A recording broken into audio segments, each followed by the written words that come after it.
Hi guys, welcome to the channel. My name is Ash, and if you've never been here before, I'm trying something new today, doing a review of one of my favourite shows of all time, The L Word. The L Word Generation Q, which is a new version of the show that's started about 10 years after the original L Word. So we're on episode 6 at the moment. We only have 2 more episodes left this season, so let's dive right in and get started. If you would like to know more about me, I've even done a It Gets Better video before, or anything else that's on my channel, please visit some of my other videos. And if you have any questions or comments, or would like to, suggest anything for me to discuss on this channel, please just comment down below, and I'll put my social media and everything at the end of the video. So we start off right kind of the next morning after where episode 5 ended, where Bette had been confronted by Felicity's husband at Angie's school, and obviously outside her house there's loads of press and she's having a bit of a crisis inside, and she has Danny there and her campaign manager. They're on the phone, trying to sort everything out, and Alice and Shane arrive. They get into a bit of a what's going on. Alice is annoyed because she defended Bette in her show, invited her on, and Bette had lied to her and said that it was over with Felicity. And obviously it comes out that Shane also knew about it, so Alice was not happy and leaves very quickly after she got there. Shane stays, and she's always been such a great friend, so she kind of consoles Bette, who's really upset. And Angie's supposed to go get her driving license that day, so Bette is having a bit of a meltdown, and Shane says, don't worry, I'll take her, and just try and get things together for yourself. So Bette, is frustrated and says to Danny, like, I'm gonna pull out, there's no point in carrying this on, it's done, it's over. And she opens the door, and lo and behold, Tina's there. Of course, was super happy when I saw this. I'm a huge Tibette fan, and I was so annoyed in the beginning whenever they were kind of just brushing off and not really giving us any details about what happened. And I'm sure I'm in a couple of like L Word groups, and there was a rumor going around for, I think it was on Laura Holloman's IMDb page, that she was going to be in episode 6 and 7, and everybody thought someone was just messing with us. So it was great. Like, that was enough for the episode to be my favorite one right there. We go to Dana's bar, and Tess and Finley are there looking pretty worse for wear, waking up after they've had quite the evening. Tess is a recovering alcoholic, and she was 2 years sober, but she's obviously drank with Finley, and Finley tries to start the day off with hair of the dog, and Tess is a bit more like, I need to call my sponsor, this is a mistake. But she obviously says to Finley, like, it's not your fault, this is something I would have drank either way. Shane comes in, and honestly, like, Shane says to her, this is a fireable offense, but then is kind of like, just clean it up and get on with it. I mean, I don't know how that bar is still operating, because they seem to be missing liquor deliveries, and there's people sleeping drunk in the office, but obviously it's a TV show, so just go with it, I guess. Next we go back to Bette's house, and her and Tina are sitting in the kitchen having a discussion about what happened the night before, and Bette explains to her, we were coming out, explains what happened about how the guy pushed Angie, and she just kind of saw red and pushed him, and obviously they were on steps, he was drunk. It probably wouldn't have been as bad if he was sober and they were standing on, flat, but he fell backwards and obviously hit his head. So Bette explains that all to her, and we go to a short scene with Danny and Bette's campaign manager. I can't remember his name at the moment, but he's kind of saying, I wanted her so much, but her being Bette, to, you know, change the world and make it okay for all of the rest of us to lead and live in it, and is being quite, you know, negative about Bette making a mistake or screw up, whatever you want to say. And Danny's trying to be more, you know, we can figure this out, it's not the end of the world. And he basically quits and walks out. I know he was her campaign manager and not her assistant, but this would also leave the possibility of James coming back. I would love to see him again, because he was just, I don't know, he in the original, he put up with so much shit and like really was there for Bette and always, you know, supporting her. So it would be funny to see him again. Danny is still saying, you know, she's going to stick with Bette and sort it out, because they're having a bit more of obviously a mentor-mentee relationship with the last couple of episodes. Shane and Kiara take Angie to the DMV for her license, and there's a fan of Kiara's at the DMV, and she's actually English and says, oh, I really liked your set at Glastonbury last year. So they really seem to be, you know, making it seem as though Kiara is quite a big celebrity and singer, because to get a Glastonbury set is quite a big deal. So Angie comes out and she's obviously passed her driving test, and Shane throws her the keys and says, you know, wherever you want to go, let's go. And of course they go to Geordie's house, because there's a lot of very quick scenes of chopping between the three kind of storylines that end the episode. One being Alice, Nat and Gigi and their throuple, Bette and Tina and Angie and Geordie, and then there's also a bit with Finley and Sophie. I'm just going to talk about them all together in chunks instead of constantly going back and forth. So to finish off the Angie and Geordie scenes with Shane, they go to Angie goes to Geordie's house and goes up to her front door and tells her, you know, I really like you, like you, not as a friend. If you feel the same way, that's great. If not, let's pretend this didn't happen. And I'm not a huge fan of kids in shows. You know, sometimes it ruins it a lot, but this episode I really enjoyed the scenes. It really reminded me of when I was that age and had my first girlfriend, and how you definitely feel when you're, you know, does she like me, or is she just, you know, being a really good friend? And I really could see myself in those characters at the time, so it like made me feel really good. Alice, Gigi and Nat go to lunch or brunch, I think, and they're sitting outside talking about the whole thing with Bette, and Gigi and Nat are trying to console Alice and say, you know, it's not your fault, you took her on the show and everything's gonna be okay, don't worry. And they both kind of like have I'll put a screenshot on the roll. They have both their hands on Alice's shoulder, and the waitress comes over and she's saying, oh, you're making me so homesick, I wish my best friends lived here. And Gigi's like, oh, we're not friends. And the poor waitress is just trying to do her job, and she's like, oh, okay, why are you telling me this?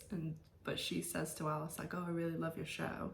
So Alice is a bit like, oh, for God's sake, like, we haven't even told anyone and you're telling the waitress.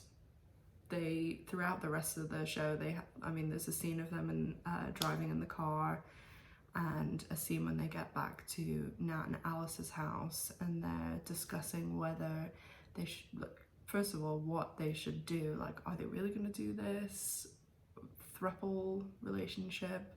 Are they going to go forward with it? Are they going to be out in public, like, you know, walking down the street or holding hands? And how do they approach things? Like, obviously Alice is a celebrity, so going to award shows and things like that. And Gigi says when they're driving, she's like, I don't want to live in the closet again, you know. And Nat's a bit more the one that's saying, let's not tell the kids, let's not, you know, tell anyone, and this is kind of a closed doors thing. But Gigi is definitely wanting to live openly about it, and Alice, it definitely seems to be more on Gigi's side, but she's also, you know, saying things with Nat. And when they get back to Alice and Gigi's house, Nat and Gigi kind of like quibble a bit, and Gigi leaves, and then Alice and Nat find these like little notes that the kids have made, and they've even put like a Alice, like Mum Alice, on the note. So they end up having like a little quick conversation and saying, oh, invite her back, and so we'll see how that goes next week. Finley and Sophie have kind of a conversation when they're out by the pool, saying, Finley's saying like, oh, I'm really broken, I don't know whether I can be with someone, and she's saying she feels bad about the whole situation with Tess. And Sophie says, oh, we should go out tonight and, you know, get shit-faced basically. So they go out to Dana's, and they get really drunk and are like dancing together, and Sophie's saying like, oh, I love you so much, you know, you brighten my day, and all these things. And I really hope that they don't try and do a relationship with those two, because lesbians are capable of being friends without having some sort of sexual relationship. Like, I know that line is blurred a lot, but I have one friend from university that she really reminds me of Finley as a character, even the kind of way she carries herself and the way she talks to girls. And we had in university, like, we would go out together to go to the bars and stuff, but we never had anything like relationship wise together, and so I kind of hope they don't mess with that. But they end up going back to Sophie's and Danny's, and while they're in the bar, Shane says to Finley, oh, Kiara's gonna move in, so kind of, can you move out? And Sophie invites Finley to live with them, which I know their apartment's really nice and big, but doesn't Micah live there still? He wasn't in this episode at all. Last night when I knew I was going to do this video, I was pulling character pictures to put on the roll, the cutaway roll, and I obviously pulled some of Micah, but he wasn't in the episode. So are they just forgetting he lives there, or is there a spare room? Like, they must be making some, I know Danny has money, but they must be making some serious bank to be living in that nice apartment in LA with a spare room that no one is using. So I guess we'll see next week if maybe Micah was out with the boyfriend. So we'll see. So on to my favorite part of the episode was the scenes with Bette and Tina. These are obviously the ones towards the end. We got a lot cleared up about kind of the timeline about what's not only gone on with them, but what's gone on with Kit. And they have this conversation where Bette basically is saying, you weren't there for me when Kit died, because Tina asks her if she's still seeing Felicity, and she says, oh, like, she was there for me when Kit died. And Kit only died, I think she said, like a year ago. I thought it was going to be a lot, you know, like 3-4 years ago. So Tina says they just got divorced when Kit died. So they've only been divorced a year, which, if we go back to the original series, we know that they never really stay apart that long. I mean, they had, after, in the first season finale, when they split up, they were split up for 5-6 months when, in the beginning, when Tina was pregnant with Angie. Then season 3 and 4 was when they were, but I think that was only over the course of less than a year, because there's a line that Tina says in, I think it's the beginning of season 5, saying, how do I kind of say I want her back when we haven't even been apart for a year? So yeah, they definitely weren't apart for a year. And as we know, when the show ended, they were really strong and together. So there's still a chance, is what I'm trying to say. But the other thing that I have a huge issue with, but the thing that I found it difficult was they also then have this conversation where Tina says to Bette, I'm so glad you could make space for her, Angie. And Bette's like, of course. And Tina says, oh, well, you never did that for me. And she kind of says, you know, it was always on your time and, you know, your career. And Tina was like the little woman at home. And yes, in the beginning of the show, like season 1, I think that was everything, you know. And even when Tina was trying to tell Bette she was pregnant and she came home, and Tina's obviously trying to have a conversation with her, and she's like talking about the day and Helena Peabody and all that was going on then. But by season 5, when they got together and they had all these conversations, and then throughout season 6, like, they were a very strong together couple who were in a totally different place than they were in the earlier seasons. Like, it was a really give and take. Bette had finally kind of let Tina be there for her and open up and comfort her and things. When all that stuff happened with Jodie, and she did that art piece that like had Bette being really humiliated in front of colleagues and friends and things, and Bette goes back to Tina and tells her, and they're lying in bed, and Bette's kind of like lying on Tina's chest and she's like stroking her hair and things. Like, that was, they do that quite a few times throughout the end of season 5 and the beginning and towards the end of season 6, basically showing like Bette's finally let Tina in and let herself be vulnerable in front of her and all these things. So I thought we'd way moved past that, and their relationship wasn't the way it was in season 1. Like, it completely had evolved, but I don't know why they've done. Maybe we'll get more explanation next episode. There's one other conversation that Tina has with Angie, and Angie's telling her about Geordie and how they kissed, and Tina says to her like, oh, you know, I met and fell in love with your mom, Bette, when I was very young, and I kind of lost myself and who I was, and I'm figuring that out again, and you're doing it at the appropriate age. But it did just seem odd to me. Like, I thought we already did that, and we'd already established that these characters, no matter what, were the central couple, and they were together, and they were the love of each other's life and stronger together, and this power couple. So the fact that Tina came back like confuses me even more about what they're trying to do with the couple. But after that conversation with Tina and Angie, Bette goes out and speaks to the press, and she tells the story of what happened to Kit, so we get a bit more information there again.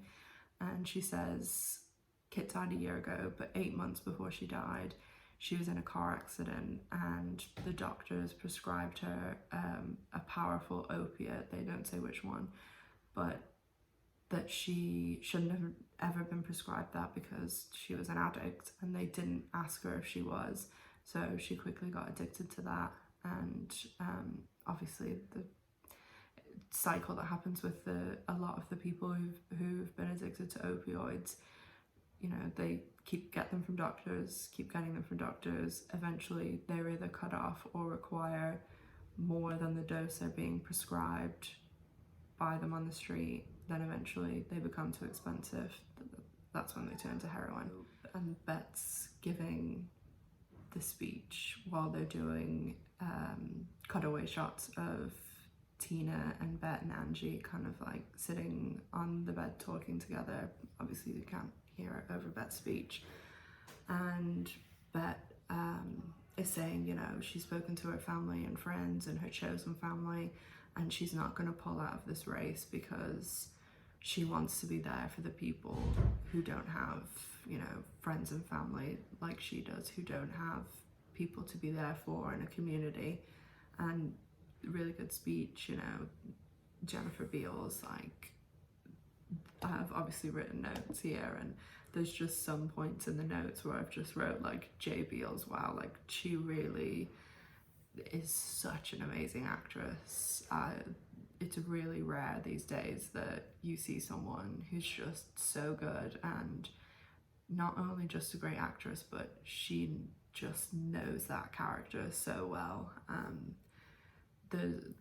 There's a scene in season 5, the first time that Bette and Tina kiss again after they've been split up in the back of She Bar, and someone told me that that scene where she cries when they're kissing was completely improvised by Jennifer Beals. Like, she just knows that character like inside and out.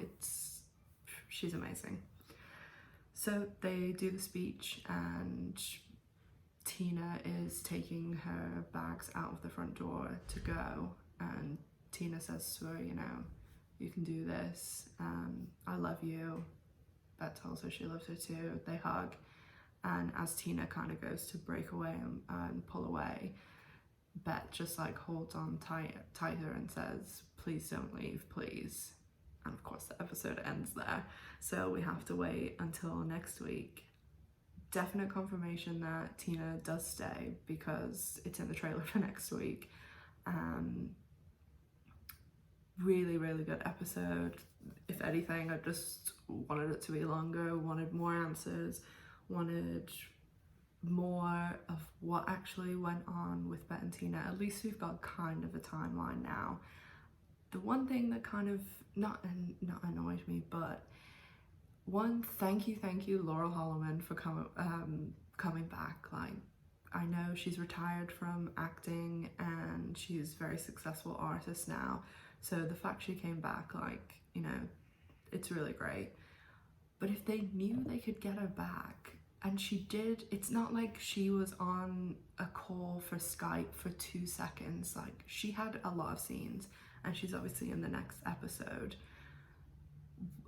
They don't film the L Word week by week. Like, they knew they were going to get her for these 2 episodes. Maybe it was later than they realized in the beginning, but they could have got away with doing Bette on the phone, Tina's on location or something like that, and then use these scenes in that time to film their relationship stuff and still have them together.